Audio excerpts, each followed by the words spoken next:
الا حصلتي راجلك يخونك شنو غادي ديري؟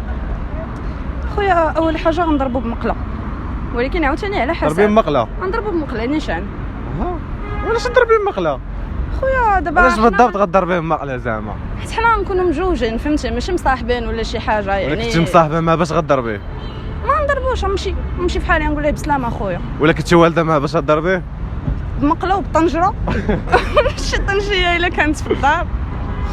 ولكن عاوتاني على حسب، يعني نقدر نضرب جوج ديال الناس. الا كانت ديك اختنا اللي غيخوني معاها في راسها باللي مجوج حتى هي غنضربها. الا ما كانتش في راسها غنمشي نقول لها زعما اجي معايا نقضيو واحد الغرض، حتى هي نعطيها مقله ولا طنجره ولا اللي طاحت في يدي ونمشيو نضربوه بجوج. نضربوه بجوج مقله. ومن ورا شنو غديري زعما؟ فهمتي راه خيانك دابا، شنو غديري زعما؟ ابار انت غضربيه وداك الشيء غطلقي منه ضروري. لا ضروري نطلق، حيت اصلا الا الانسان خانك المره الاولى راه ما كايناش كارونتي انه ما غيعاودش يخونك. ولا بدا كيزوفك على العار، لا ما قنعاه والو هذا. لا ما كانش يديرها من الاول، ماشي ما يبقاش فيك زعما، ما يبقاش فيك. لا والو. لا والو.